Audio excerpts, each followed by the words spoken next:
Guys, welcome back to my channel professor Barkha Verma. आज का हमारा टॉपिक है परफॉर्मेंस अप्रेजल। अब परफॉर्मेंस अप्रेजल क्या होता है? प्रैक्टिकल एग्जांपल से समझें तो जब आप अपने घर में कुछ अच्छा सा काम परफॉर्म करते हैं तो आपके पेरेंट्स आपकी तारीफ करते हैं ना, आपको अप्रेज करते हैं, सराहते हैं। तो बस इसी तरीके से जब एम्प्लॉयज कंपनी में, ऑर्गेनाइजेशंस में बहुत अच्छा काम करते हैं तो उनको प्रमोशन मिलता है, उनकी परफॉर्मेंस को अप्रेज किया जाता है, उन्हें अवार्ड्स दिए जाते हैं। तो यही होता है परफॉर्मेंस अप्रेजल। अब परफॉर्मेंस अप्रेजल ऑर्गेनाइजेशन में जरूरी क्यों है, क्यों करना चाहिए? अगर आपकी मम्मी आपकी तारीफ नहीं करेगी, हमेशा आपको डांट पड़ती रहेगी, तो क्या आप दोबारा काम करोगे? नहीं ना। तो बस सेम इसी तरीके से अगर ऑर्गेनाइजेशन में अचीवमेंट्स, अवार्ड्स, प्रमोशन नहीं मिलेंगे तो एम्प्लॉय क्यों बेटर परफॉर्म करेगा? तो परफॉर्मेंस अप्रेजल की जरूरत इसीलिए होती है ताकि आपके जो भी एम्प्लॉयज हैं वो बेटर काम करें, मोटिवेट हो, उन्हें प्रमोशन के लिए रहे कि नहीं, हम अच्छे से अच्छा काम करके दिखाएं ताकि हमें प्रमोशन मिलेगा, हमें अवार्ड्स मिलेंगे, सर्टिफिकेट्स मिलेंगे। तो इसी के लिए होता है परफॉर्मेंस अप्रेजल। अब परफॉर्मेंस अप्रेजल हम करें किस तरीके से? ऐसे तो नहीं है ना कि मम्मी ने कर दिया और अप्रेज हो गया। जैसे हमारे यहाँ घर में मम्मी पापा अप्रेज करते हैं, पेरेंट्स अप्रेज करते हैं, इसी तरीके से ऑर्गेनाइजेशंस में जितने भी हायर लेवल पर, सीनियर लेवल पर लोग काम करते हैं, आपका इमीडिएट सुपरवाइजर, आपके डायरेक्टर्स, आपके मैनेजर्स, ये सभी आपके काम को, अगर आपकी परफॉर्मेंस को अप्रेज करते हैं तो देन आपको प्रमोशन मिलता है या फिर उसके अकॉर्डिंग जो भी आपको अवार्ड्स मिलने होते हैं वो मिलते हैं। तो इसके दो मेथड्स हैं। First is traditional method and second one is modern methods.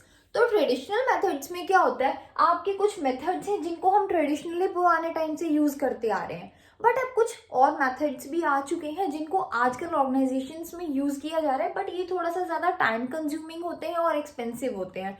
तो ट्रेडिशनल मेथड्स में सबसे पहले आता है आपका एससी अप्रेजल।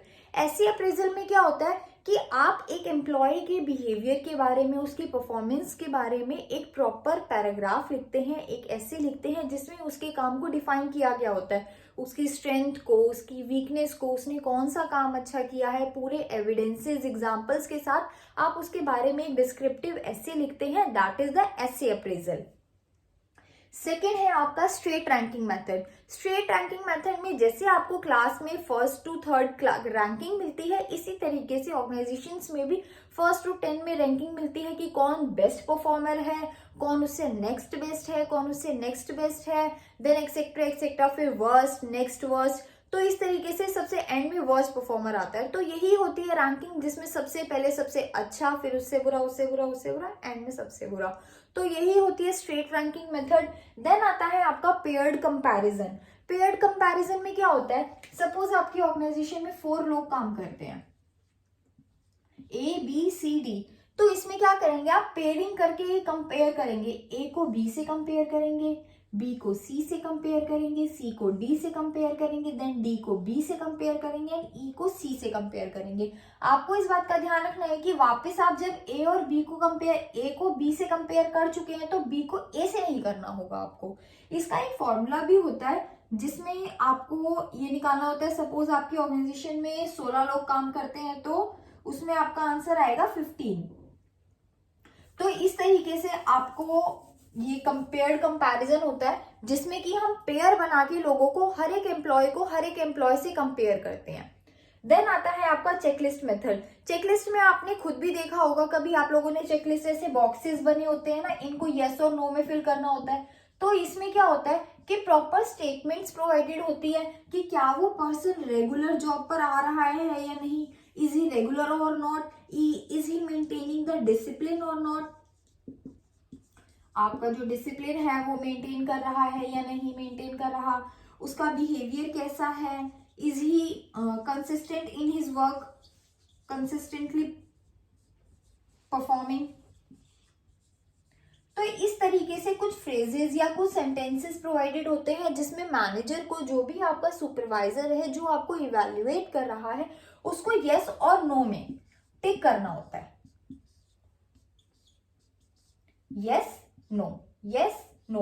तो इसी को हम चेकलिस्ट मेथड कहते हैं। देन इसके बाद बाकी सभी एम्प्लॉयज का भी सेम इसी तरीके से डाटा कलेक्ट किया जाता है एंड देन फिर उनको कंपेयर किया जाता है।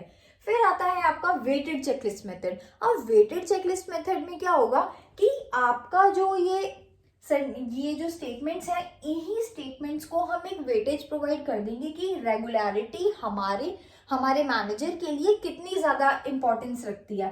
तो अगर इसकी इम्पोर्टेंस है 5 आउट ऑफ 10, इसकी इम्पोर्टेंस है 2, बिहेवियर की इम्पोर्टेंस है 2, तो इस तरीके से इनको वेटेज दी जाएगी। एंड देन यहाँ पर भी आपको कुछ रेटिंग्स प्रोवाइड की जाएगी 0 to 5 में से। सपोज आपने यहाँ पर रेटिंग दी 2, यहाँ पे 3, तो 2 की और 5 की मल्टीप्लाई होके 10, इसका स्कोर बना 10। तो इस तरीके से प्रॉपर आपका एक स्कोर रेडी होगा। देन कंपेयर किया जाएगा कि किसको ज्यादा स्कोर मिला है, then that will be the next best performer. उसके बाद आता है आपका क्रिटिकल इंसिडेंट। बेटा क्रिटिकल इंसिडेंट मेथड में क्या होता है कि आपको बहुत क्रिटिकल सी या कोई क्रिटिकल से सिचुएशन देकर आपकी परफॉर्मेंस देखी जाती है। सपोज कंपनी में ऐसा होता है कि बहुत सारे स्पेशल टास्क होते हैं जिसमें बहुत अच्छा काम करने की ज़रूरत होती है। तो इसी तरीके से आपको वो इंसिडेंट, वो सिचुएशन देकर दी जाती है कि अगर आप होते यहाँ पर तो क्या करते। या तो आपको वो काम देकर देखा जाता है, देन आपको ऑब्जर्व किया जाता है कि आप किस तरीके से काम कर रहे हैं। या फिर एक तरीका होता है कि वो आपसे पूछ लेते हैं। सपोज आपसे पूछा जाता है कि अगर कंपनी में आग लग जाती है या फिर ऐसा कोई एक्सीडेंट हो जाता है, देन उस केस में आप क्या करेंगे। तो अगर कोई इंसान ये कहता है मैं फायर ब्रिगेड को कॉल करूंगा, कोई कहता है कि मैं बहुत ज़्यादा एंशियस हो जाऊंगा on the loss of output, या फिर कोई कहता है कि मैं अपने सुपरवाइजर को इन्फॉर्म करूंगा, तो इस तरीके से वो अलग अलग रिएक्शंस आएंगे आपके पास। उन रिएक्शंस के अकॉर्डिंग आप ये समझ सकते हैं who is going to be the next best performer. तो आपकी कंपनी में कौन इस सिचुएशन में बहुत अच्छा काम करने वाला है, ये आप उसे क्रिटिकल इंसिडेंट्स दे करके पता लगा सकते हैं। देन आता है आपका ग्राफिक रेटिंग स्केल। अब ग्राफिक रेटिंग स्केल आपका बहुत ही इंपॉर्टेंट मेथड है। इसमें क्या होता है कि दो कंटिन्यूअस सीरीज, इसको दो तरीके से आप लोग इवेल्युएट करते हैं। इस स्केल में क्या होता है, ये होता है कंटिन्यूअस स्केल, जिसमें कि न्यूमेरिकल्स होते हैं, आपको नंबरिंग देते हैं, आप नंबर्स के अकॉर्डिंग रेटिंग्स प्रोवाइड करते हैं, न्यूमेरिकल्स देते हैं। और सेकंड आता है आपका डिसकंटिन्यूअस सीरीज। तो इन दोनों ही तरीके से आपकी परफॉर्मेंस को, आपकी पर्सनालिटी को, आप जिस भी तरीके से काम करते हैं उन सभी को इवैल्यूएट किया जाता है। सपोज इसमें आपकी रेगुलरिटी या फिर आपका बिहेवियर चेक करना है, तो इसमें क्या हुआ, 0, 1, 2, 3, 4, 5, 6, 7, 8, 9 एंड देन 10। अब इसमें हम लोग क्या इवैल्यूएट कर रहे हैं, एम्प्लॉय का बिहेवियर इवैल्यूएट कर रहे हैं। तो फर्स्ट ऑप्शन तो हमारे पास ये है कि हम उसे नंबरिंग दे दें कि उसका बिहेवियर कैसा है, 3 है या फिर 7 है या फिर 10 है।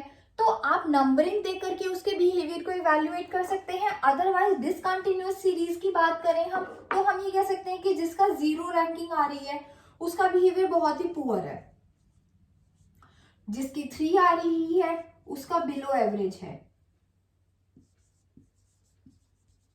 जिसकी 5 आ रही है उसका एवरेज है, जिसकी 8 आ रही है उसका गुड है, एंड देन जिसका स्कोर 10 है उसकी रैंकिंग एक्सीलेंट है।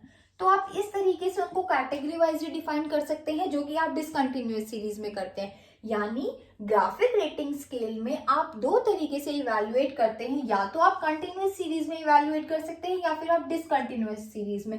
बस इसमें आप एक पर्टिकुलर ट्रेट को लेकर के उसकी डिफरेंट डिग्रीज बताते हैं। जैसे हमने यहाँ पर उसके एम्प्लॉय के बिहेवियर को देखा था कि उसका बिहेवियर कैसा है, पुअर है, बिलो एवरेज है, गुड है, एक्सीलेंट है। तो एक पर्टिकुलर ट्रेट की जब आप डिफरेंट डिग्रीज बताते हैं इवैल्यूएशन के बाद, that comes under the graphic rating scale. Then आता है आपका फोर्स्ड डिस्ट्रीब्यूशन मेथड। अब फोर्स्ड डिस्ट्रीब्यूशन में क्या हो रहा है, फोर्सफुली आप किसी पर्टिकुलर कैटेगरी में आप एम्प्लॉय को डिफाइन करेंगे। इसको आप बेल शेप्ड कर्व भी बोल सकते हैं। इसमें क्या होता है, जो एम्प्लॉयज यहाँ आ रहे हैं वो एवरेज हैं। ये जो कैटेगरीज है ये ऑलरेडी डिफाइन है। आप ऐसा चाहते हैं कि कोई यहाँ पर भी आ जाए, ऐसा नहीं पॉसिबल। इस पॉइंट ऑफ टाइम पे आपको उसे एवरेज ही मानना होगा। आप अलग से कोई कैटेगरी डिफाइन नहीं कर सकते, क्योंकि यहाँ पर ऑलरेडी जो भी कैटेगरीज प्रोवाइडेड हैं आपको या तो इसके अंदर, इसके अंदर, इसके अंदर, इसके अंदर ही आना होगा। यहाँ के लिए कोई अलग से कैटेगरी डिफाइन नहीं होगी। तो इसमें क्या होता है कि आपकी जो भी ऑलरेडी डिफाइंड कैटेगरीज हैं, एम्प्लॉयज की नंबर्स को, एम्प्लॉयज की परफॉर्मेंस को आप इन्हीं कैटेगरीज में डिफाइन करेंगे कि उन्होंने एवरेज काम किया है, एक्सीलेंट काम किया है, पुअर काम किया है। इसके बीच में कहीं कोई रास्ता नहीं है। So that is forced distribution method. Then आती है आपकी कॉन्फिडेंशियल रिपोर्ट। कॉन्फिडेंशियल रिपोर्ट्स में क्या होता है बेटा, कॉन्फिडेंशियल रिपोर्ट्स ज्यादातर गवर्नमेंट सेक्टर्स में बनती हैं या फिर बहुत बड़ी बड़ी ऑर्गेनाइजेशंस में, जहां पे आप किसी पर्टिकुलर एम्प्लॉय को की परफॉर्मेंस को ऑब्जर्व करते हैं, उसकी रेटिंग्स प्रोवाइड करते हैं एंड देन उस रिपोर्ट को आप कॉन्फिडेंशियल रखते हैं, किसी को नहीं बताते हैं। So that is confidential report. Then आता है आपका ग्रुप अप्रेजल। ग्रुप अप्रेजल में क्या होता है कि प्रॉपर आपका जो ग्रुप है, आप किसी ग्रुप में काम कर रहे हैं, सपोज आप सेल्स डिपार्टमेंट में काम कर रहे हैं, तो सेल्स डिपार्टमेंट के जितने भी एचओडीज हैं, जितने भी मैनेजर्स हैं, अगर आपकी ऑर्गेनाइजेशन बहुत बड़ी है तो पूरा ग्रुप मिलकर के आपकी परफॉर्मेंस को इवेलुएट करेगा, एनालाइज करेगा एंड देन आपको प्रमोशन प्रोवाइड होगा। So that is group appraisal. Then आता है आपका फील्ड रिव्यू। आप लोगों को शायद वो विजिबल नहीं होगा, बट इसके बाद आता है एक फील्ड रिव्यू। फील्ड रिव्यू में क्या होता है कि अदर डिपार्टमेंट से, सपोज अगर आप सेल्स डिपार्टमेंट से हैं तो प्रोडक्शन डिपार्टमेंट का एचओडी आपको इवैल्यूएट करेगा आपकी परफॉर्मेंस को। इससे क्या होता है कि जो बायसनेस है वो कहीं ना कहीं रिड्यूस हो जाती है, क्योंकि हो सकता है कि जो आपके डिपार्टमेंट का एचओडी है वो आपके काम से ना खुश हो या फिर वो कहीं ना कहीं बायस्ड हो, वो किसी और को आपकी जगह लेकर आना चाहता हो, तो ये बायसनेस हो सकती है। तो जब अदर डिपार्टमेंट के लोग आकर के आपको इवैल्यूएट करते हैं तो उससे बायसनेस कम हो जाती है। So that is the field review, जब आपको अदर डिपार्टमेंट के लोग आकर के इवैल्यूएट करते हैं एज एन एम्प्लॉय। जब आप एक ऑर्गेनाइजेशन में काम कर रहे हैं और किसी और फील्ड के, किसी और डिपार्टमेंट के लोग आकर आपको इवैल्यूएट कर रहे हैं, so that method comes under the field review method. Then आता है MBO. MBO is management by objectives. इस मेथड में क्या होता है, मैनेजमेंट बाय ऑब्जेक्टिव्स में जैसे नाम से ही पता चल रहा है कि आपको लोगों को, एम्प्लॉयज को मैनेज कैसे करना है, उनके, आपकी ऑर्गेनाइजेशन के ऑब्जेक्टिव्स के थ्रू। यानी आपको ये नहीं देखना कि कौन क्या काम कर रहा है, क्या नहीं कर रहा, आपने उन्हें बता दिया कि ये ऑब्जेक्टिव है हमारी ऑर्गेनाइजेशन का और आपको इसे अचीव करना है। अब आप किसी भी तरीके से काम करो, हम ये नहीं देखेंगे कि वो 10 घंटे काम कर रहे हैं या नहीं कर रहे। अगर वो एबल है कि वो 4 घंटे में इस ऑब्जेक्टिव को अचीव कर सकते हैं तो वो करें। आपको एक्टिविटीज पर ध्यान नहीं देना है। प्रॉपरली मैनेजर इसमें अपने ऑब्जेक्टिव पर ध्यान देता है कि एनी हाउ आप इस ऑब्जेक्टिव को अचीव करिए। That management by objectives. Management by objectives में क्या हो रहा है कि आप ऑब्जेक्टिव्स पर ध्यान दे रहे हैं rather than on the activities. Then आता है आपका बार्स। बार्स में क्या होता है, इसकी फुल फॉर्म है बिहेवियरली एंकर्ड रेटिंग स्केल। मैं लिखकर दिखा देती हूँ आपको एक बार। Behaviourally anchored rating scale.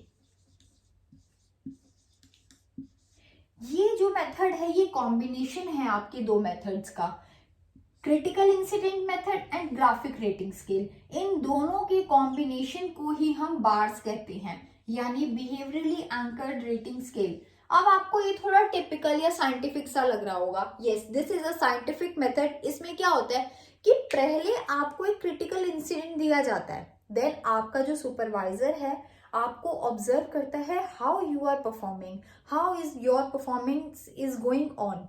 तो आपकी परफॉर्मेंस को ऑब्जर्व करने के बाद वो आपको रेटिंग प्रोवाइड करता है। अब क्या होता है, क्रिटिकल इंसिडेंट मेथड में भी तो यही होता है कि आपको पहले क्रिटिकल सा इंसिडेंट दिया जाता है, देन आपको ऑब्जर्व किया जाता है, और जब आप उसमें न्यूमेरिकल या फिर आप किसी भी प्रॉपर कैटेगरी में डिफाइन करके उसको कंटिन्यूस या डिसकंटिन्यूस सीरीज में उसको रेटिंग्स प्रोवाइड करते हैं, that comes under the graphic rating scale. तो जब इन दोनों का कॉम्बिनेशन करके आप इसी काम को करते हैं वो होता है bars, that is behaviourally anchored rating scale, जहां पर आप क्रिटिकल इंसिडेंट देकर एम्प्लॉय को ऑब्जर्व करते हैं एंड देन उसको न्यूमेरिकल कंटिन्यूअस या डिसकंटिन्यूअस सीरीज में आप उसको रेटिंग प्रोवाइड करते हैं।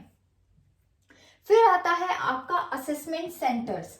असेसमेंट सेंटर्स क्या होता है कि आप जितने भी लोग काम कर रहे हैं आप उनको असेस करना चाहते हैं। सपोज आप अपनी ऑर्गेनाइजेशन में 15 एम्प्लॉयज को असेस करना चाहते हैं, बट आप ये सोच रहे हैं कि इनको यहाँ पर असेस करना पॉसिबल नहीं है क्योंकि कभी सबका काम डिस्टर्ब हो जाएगा।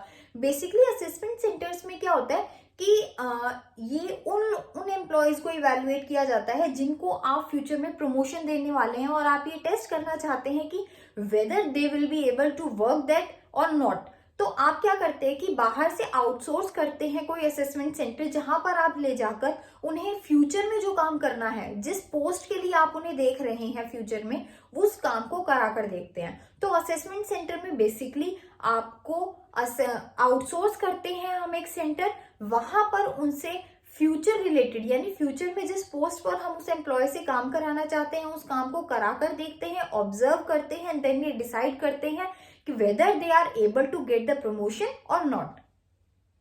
देन आता है आपका 360 degree appraisal method. 360 degree appraisal method में क्या होता है, 360 डिग्री का तो पूरा आपका सर्कल बन जाता है ना।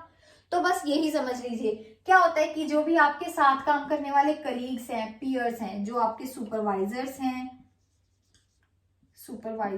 हैं, आपके जो भी डायरेक्टर्स हैं, जो भी बहुत ज्यादा हाई लेवल पे काम कर रहे हैं, यानी अल्टीमेटली हर वो इंसान जो आपके साथ कहीं ना कहीं कांटेक्ट में है वो आपको इवेल्युएट करता है। इससे क्या होता है, आपको बहुत सारे बेनिफिट्स होते हैं। जितने भी कस्टमर्स हैं उनका भी रिव्यू लिया जाएगा, सुपरवाइजर्स हैं, आपके सबऑर्डिनेट्स हैं जो आपके अंडर काम कर रहे हैं, जो आपसे ऊपर काम कर रहे हैं, जो आपके साथ काम कर रहे हैं, जिनके साथ आप डील कर रहे हैं, आपके कस्टमर्स हैं, और जितने भी लोग हैं, डीलर्स हैं, कस्टमर्स हैं, सुपरवाइजर्स हैं, सबऑर्डिनेट्स हैं, सभी हर पर्सन आपको इवेल्युएट करता है, आपके बारे में अपने रिव्यूज बताता है, आपकी परफॉर्मेंस के बारे में, आपके बिहेवियर के बारे में, आपकी पर्सनालिटी के बारे में, ओवरऑल आपको हर तरीके से रेटिंग और हर पर्सन रेटिंग प्रोवाइड करता है। जिससे क्या होता है कि बायसनेस कम हो जाती है, इसमें ऑब्जेक्टिविटी ज्यादा आ जाती है। क्योंकि सपोज अगर आपका सुपरवाइजर आपसे नाराज है बट आप बहुत अच्छा काम कर रहे हैं, तो कहीं ना कहीं जिन लोगों से आप डील कर रहे हैं, जो भी आपके कस्टमर्स हैं, डीलर्स हैं, वो आपसे खुश होंगे।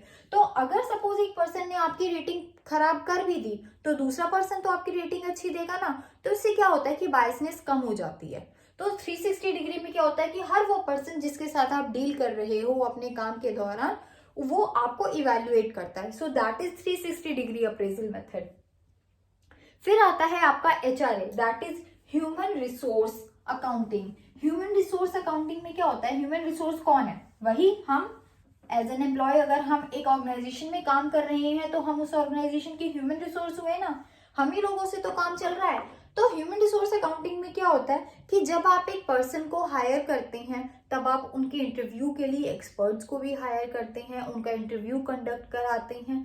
तो from the recruitment to the placement आप उनके ऊपर बहुत सारे खर्च करते हैं। कभी उन्हें ट्रेनिंग प्रोवाइड करते हैं, कभी उनके रिक्रूटमेंट के टाइम पे, सिलेक्शन के टाइम पे, उनकी डेवलपमेंट के लिए, उनके जो सेमिनार्स कंडक्ट कराते हैं उसके लिए। तो आप कभी कभी अपने एम्प्लॉयज में इन्वेस्ट करते रहते हैं। तो आपको ये देखना है कि आपने उनको हायर करने के लिए कितने पैसे खर्च करे हैं, और अल्टीमेटली जो एम्प्लॉय है वो ऑर्गेनाइजेशन को कितना कंट्रीब्यूट करवा पा रहा है। अगर सपोज करो आपने उनके ऊपर 100 रुपए खर्च करे हैं और वो 80 का ही फायदा दे पा रहे हैं, तो अल्टीमेटली तो कंपनी लॉस में है ना, क्योंकि एम्प्लॉय का कॉन्ट्रीब्यूशन ही नहीं है। तो इसमें ह्यूमन रिसोर्स अकाउंटिंग में ये देखा जाता है कि अल्टीमेटली ऑर्गेनाइजेशन ने एम्प्लॉय पर कितना खर्च किया है, उसको हायर करने में, प्लेस करने में, उसको ट्रेनिंग प्रोवाइड करने में, और अल्टीमेटली एम्प्लॉय ऑर्गेनाइजेशन को कितना दे पा रहा है। इसी के डिफरेंस को बोलते हैं ह्यूमन रिसोर्स अकाउंटिंग। इन मेथड्स में अगर आपको कहीं कोई पर्टिकुलर मेथड है जो समझ ना आया हो तो आप लोग कमेंट सेक्शन में मेंशन कर सकते हैं, एंड अपने सजेशन देना, लाइक शेयर सब्सक्राइब करना ना भूले। Thank you.